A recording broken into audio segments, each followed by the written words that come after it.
सारांश ओया की बात सुनकर चौंक उठा। उसने ओया की तरफ गौर से देखा। ओया ने उसकी तरफ देखा और फिर कहा, क्या हुआ तुम्हें? सारांश ने कहा, तुम सॉमहिल क्यों जा रही हो? ओया ने कहा, काम है कुछ। तुमसे मतलब? सारांश ने कुछ सोचा और फिर कहा, मेरा कहने का मतलब था कि मैं भी वहीं जा रहा हूं, सो अगर तुम चाहो तो मेरे साथ आ सकती हो। ओया ने उसकी तरफ हैरानी से देखा, फिर उसने अपनी कार की तरफ देखा। सारांश ने कहा, ज्यादा मत सोचो, यहां पर वैसे भी कब मौसम खराब हो जाए कुछ पता नहीं चलता, तो अगर तुम्हें आना है तो आ जाओ, नहीं तो मैं जा रहा हूं। ओया ने फिर भी कुछ नहीं कहा तो सारांश ने कहा, जल्दी करो, मेरे पास टाइम नहीं है। ओया ने कहा, okay fine, let me grab my bag. इतना कहकर उसने कार से अपना बैग निकाला और सारांश की कार की पीछे की सीट का दरवाजा खोल दिया। सारांश ने देखा और फिर कहा, ओ हेलो मैडम, ड्राइवर नहीं हूं तुम्हारा, आगे आओ। ओया ने उसे गुस्से से घूरा और फिर आगे आकर बैठ गई। सारांश ने कहा, सीट बेल्ट? ओया ने चुपचाप सीट बेल्ट लगा ली। सारांश ने मुस्कुराकर कार आगे बढ़ा दी। संयम लाइब्रेरी से बाहर निकली कि तभी किंचित उसे मिल गया। संयम ने कहा, तुम वापस कब आए? बताया भी नहीं। किंचित ने मुस्कुराकर उसका बैग लिया और फिर कहा, बस आज सुबह। दादी ने कहा है कि अगली बार चुपचाप तुम भी आ जाना वीकेंड पर, कोई बहाना नहीं चलेगा।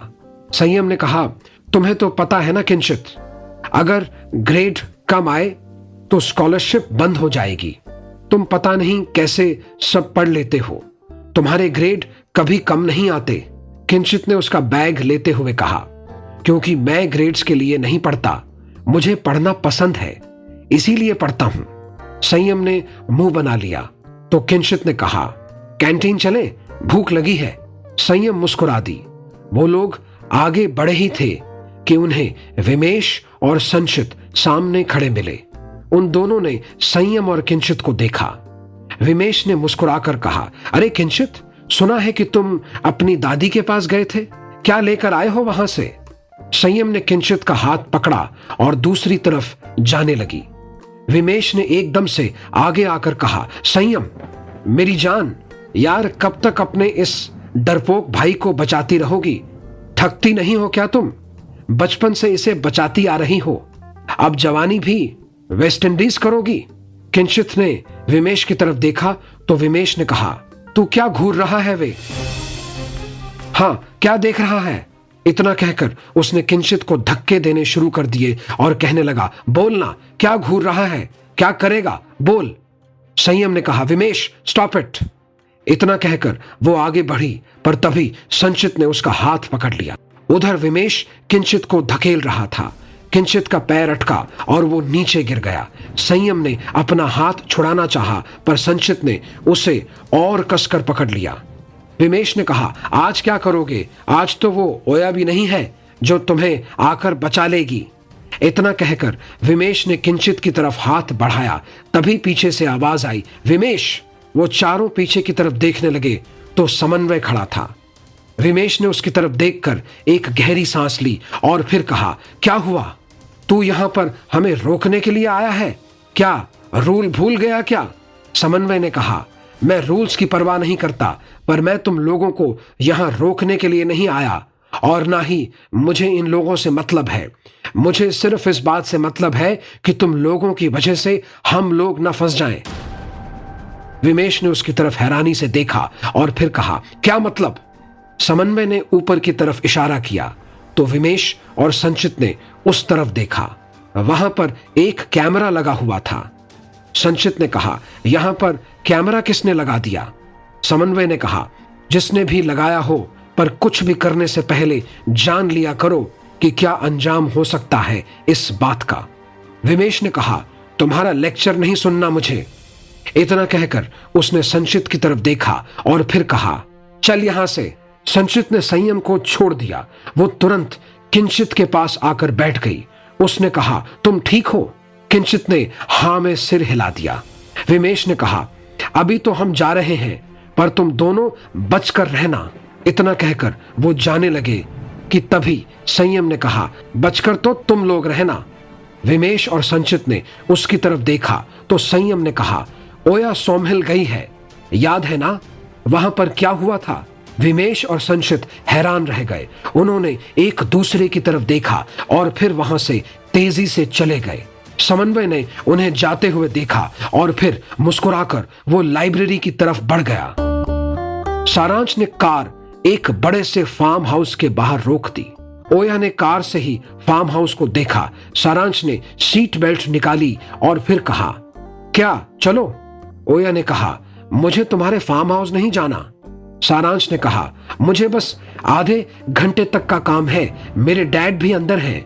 उसके बाद तुम्हें जहां जाना है वहां पर तुम्हें ड्रॉप कर दूंगा मैं। ओया ने कहा, इट्स ओके, यहां तक के लिए थैंक्स, आगे मैं खुद मैनेज कर लूंगी। इतना कहकर ओया ने सीट बेल्ट निकाल दी और बाहर निकल गई। सारांश ने कहा, ओ, और वो भी उतर गया। उसने ओया से कहा, ओए। इतना कहकर उसे खुद ही हंसी आ गई। ओया ने एक गहरी सांस ली और फिर उसकी तरफ देखा। सारांश ने कहा, ठीक है, तुम्हें मेरे साथ नहीं जाना, पर ड्राइवर के साथ तो जा सकती हो। इतना कहकर उसने किसी को आवाज दी। एक आदमी भागते हुए आया। सारांश ने उससे कहा, प्रभा, इन मैडम को जहां जाना है वहां ड्रॉप कर दो, ओके? इतना कहकर उसने ओया की तरफ देखा और फिर कहा, एड्रेस भी भेज देना। ओया ने कहा, क्यों? सारांश ने कहा, क्यों क्या, तुम्हें कल सुबह वापस ले जाने के लिए पिक भी तो करना है ना।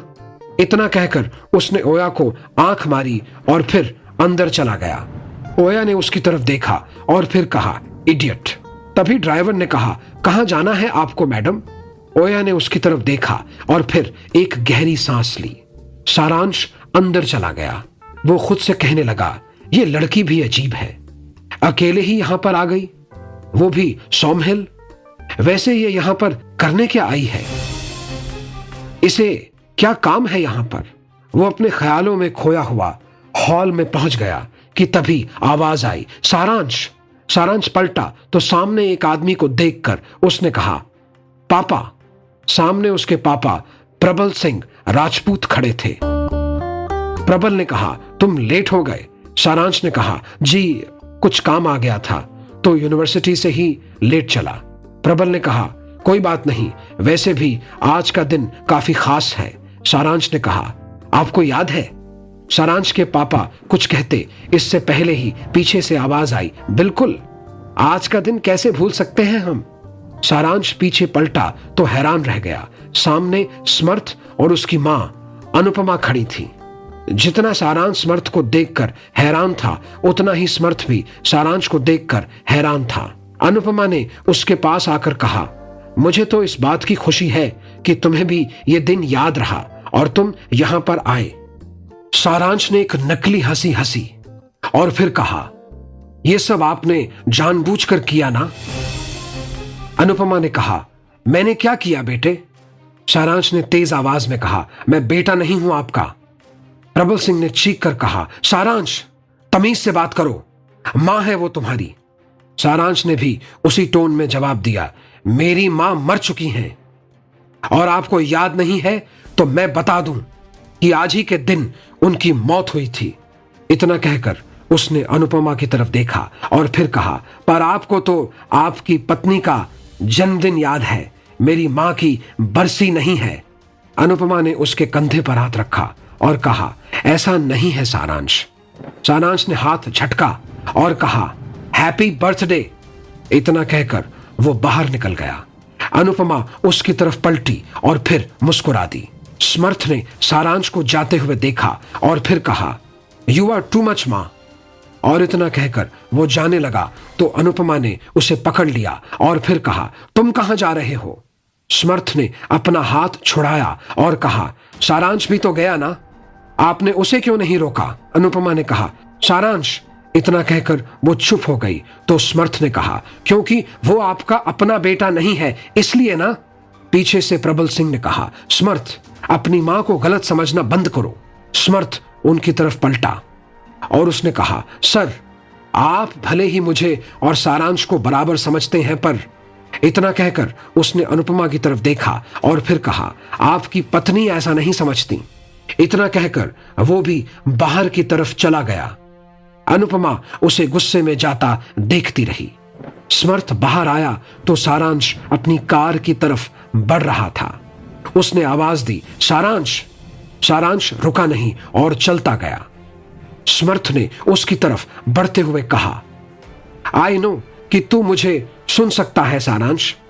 सारांश ने कुछ नहीं सुना, न पलट कर देखा। समर्थ भागा और उसने सारांश की बाजू पकड़ ली। सारांश ने पहले अपनी बाजू की तरफ देखा और फिर समर्थ की तरफ। फिर उसने झटके से बाजू छुड़ा ली और दूसरी तरफ देखने लगा। समर्थ ने उसकी तरफ देखा और फिर एक गहरी सांस ली।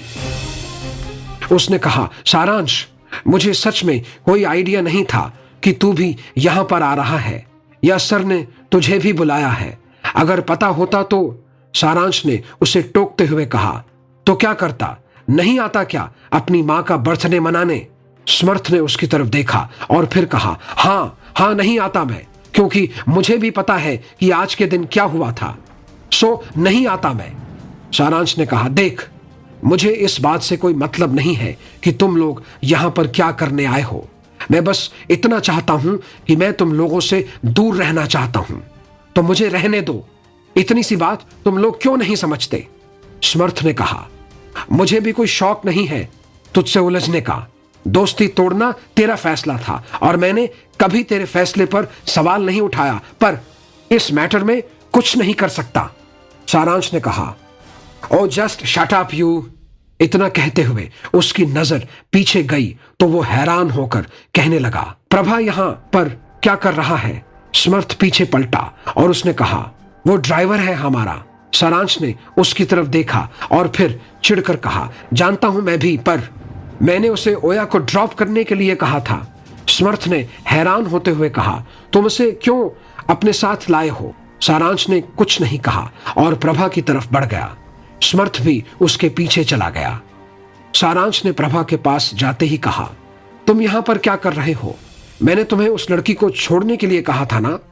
प्रभा ने कहा, सारांश सर, वो उन मैडम ने मुझे साफ मना कर दिया और कहा कि जहां जाना है उनको वहां कार नहीं जाती और वो अकेले ही जाना चाहती हैं। मैंने कहा भी उनसे, पर वो नहीं मानी। सारांश ने कहा, अकेली चली गई? ये लड़की पागल हो गई है क्या? समर्थ ने कहा, पर वो अकेली गई कहां? सारांश ने सिर हिला दिया और फिर कहा, उसने कहा था कि वो अपने अंकल के किसी काम से जा रही है, बाकी कुछ नहीं बताया उसने। समर्थ ने इधर उधर देखा और फिर कहा, यह लड़की भी अजीब है, इतनी रात में कहां चली गई अकेले? तभी एक बूढ़े से दिखने वाले आदमी ने कहा, साहिब, वो मैडम ने काला बैग लेकर रखा था क्या? सारांश ने एकदम से हां में सिर हिला दिया। उस बूढ़े ने कहा, वो उनको मैंने ऊपर वाली पहाड़ी की तरफ जाते हुए देखा था। मैंने आवाज भी लगाई थी, पर उन्होंने सुना नहीं। समर्थ और सारांश ने तुरंत एक दूसरे की तरफ देखा। सारांश तुरंत उस तरफ बढ़ा, पर समर्थ ने उसका हाथ पकड़कर कहा, पागल हो गया है क्या? याद नहीं है क्या हुआ था 2 साल पहले? सारांश ने कहा, याद है, इसीलिए जा रहा हूं ताकि ओया के साथ सेम ना हो। इतना कहकर सारांश ने हाथ छुड़ा लिया। समर्थ ने कहा, ठीक है, तो फिर मैं भी चलता हूं। मैं अकेले नहीं छोड़ सकता तुझे। इससे पहले कि बाकी लोग कुछ कहते, दोनों लोग ऊपर की पहाड़ी वाले रास्ते पर भाग गए। आगे क्या मोड़ लेगी ये कहानी जानने के लिए अगले भाग का इंतजार करें।